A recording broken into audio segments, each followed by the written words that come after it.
We love Western Sydney.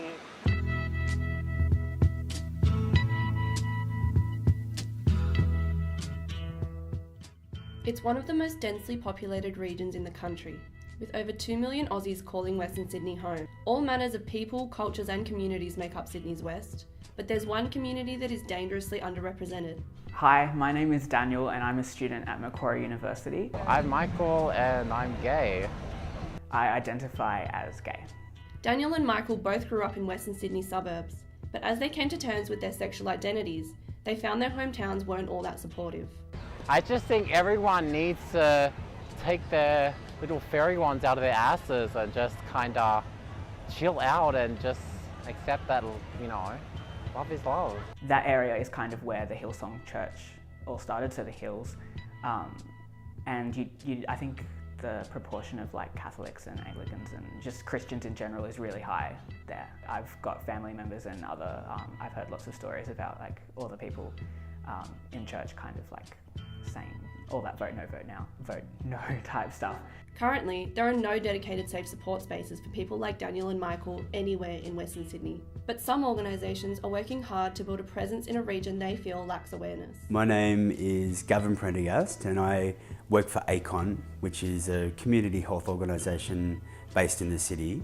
And my particular role is Health Promotion Officer at Western Sydney. So I think the yes vote was a tipping point. And we've been working steadily since then to create change, but I don't know if I've seen any really significant change from my point of view, working from inside the organisation. The change we want is feeling safe in your street and, you know, not fearing for your life or, you know, or being called something weird as someone drives by in a car. So I don't know if that type of change has happened just yet. Gavin's part of a diverse group in Western Sydney that's working to create a stronger presence of LGBTI support through events and programs he hopes will unite communities. There's one called Welcome Here. The business that comes on board is saying we accept everybody regardless of their skin colour, their religious affiliation, their sexuality, their gender identity. And we're rolling that out in Western Sydney as well. For Gavin, these programs are more important in Western Sydney than anywhere else.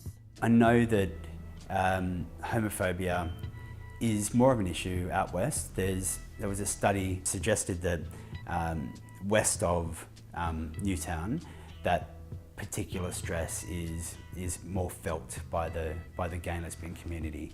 You go into the city and it's like you see like a pair of gay guys holding hands or something, but like in Western Sydney you kind of like don't really show it that much. Like I've been with my partner for a little bit now, and he, like me and him just don't really feel comfortable doing that stuff. Like I'll pick him up from Maryland Station, for example, and like not a hug, not anything until we're actually in the privacy of my home, basically.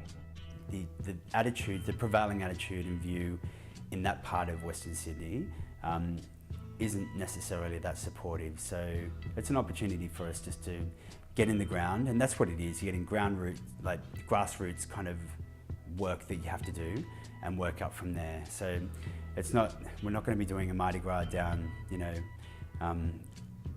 the main street of Bankstown just yet. But it's small steps with areas like that. I feel like there's none.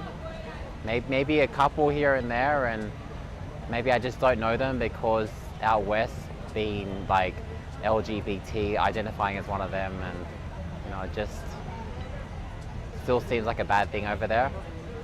At the moment, there's things happening out west, but there's no real hub or centre for people to go to if they need to seek refuge or they're lonely, you know, that type of thing. Which in the city or in Newtown, you can drop into a gay-friendly cafe and know that you're going to be accepted and celebrated. Yeah. So that's lacking out west.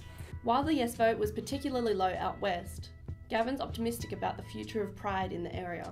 I'm hopeful that things will eventually, you know, swing around and maybe we will have a Mardi Gras down Bankstown's main street.